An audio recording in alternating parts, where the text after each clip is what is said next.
Moratelindo sebagai salah satu perusahaan infrastruktur telekomunikasi ternama di Indonesia juga ikut mendukung adanya himbauan untuk melakukan vaksinasi. Hal ini pun bertujuan untuk membentuk herd immunity di lingkungan kerja Moratelindo, agar Moratelindo tidak menjadi klaster penyebaran virus COVID-19. Vaksinasi yang menggunakan vaksin jenis Sinovac ini dilaksanakan dari 23 hingga 26 Juni 2021. Setidaknya ditargetkan sebanyak 2.000 karyawan Moratelindo akan terdaftar untuk melakukan vaksinasi bersama. Pada vaksinasi kali ini, Moratelindo berkesempatan untuk bekerja sama dengan Kecamatan Benteng yang juga didukung oleh Rumah Sakit Khusus THT Bedah KL Proklamasi dalam pelaksanaannya. Bagus dong, tentu mereka mendukung sekali program pemerintah, itu yang paling utama karena ini kan salah satu intervensi yang harus kita lakukan ya, selain dari kemarin kita woro-woro terus masalah prokes ya, protokol kesehatan, sekarang ditambah lagi dengan ekspansi luas terkait dengan intervensi dengan vaksinasi. Nah itu penting sekali gitu untuk menurunkan angka kejadian dari COVID-19 ini. Dr. Yenti juga menyatakan kesediaannya untuk mensupport kegiatan vaksinasi dengan menyediakan lokasi dan tenaga medis yang dibutuhkan demi melancarkan kegiatan ini.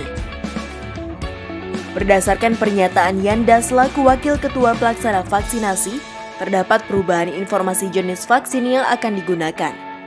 Bila pada awalnya vaksin dengan jenis AstraZeneca diubah menjadi jenis vaksin Sinovac. Hal ini disebabkan karena ketersediaan jenis vaksin dari puskesmas setempat yang menyediakan vaksin jenis Sinovac. Untuk vaksin yang sekarang kita gunakan, finally kita menggunakan Sinovac.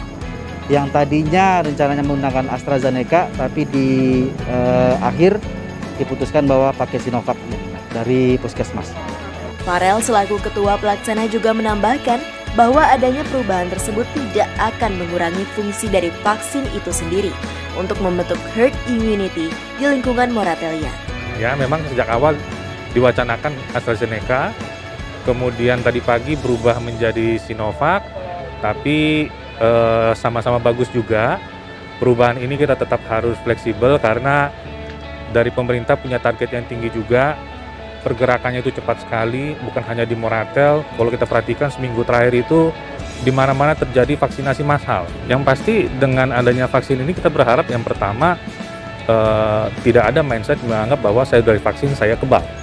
Justru setelah divaksin itu masih muncul beberapa gejala-gejala lain, tapi kita harus tetap dan semakin menguatkan prokes 5M. Lalu perusahaan kita semakin pulih, kita nggak bisa memungkiri banyak sekali karyawan kita terpapar. Lalu dengan pulihnya kondisi perusahaan, kita membantu juga untuk pemulihan negeri. Dengan negeri kita pulih, kita juga membantu untuk pemulihan dunia ini.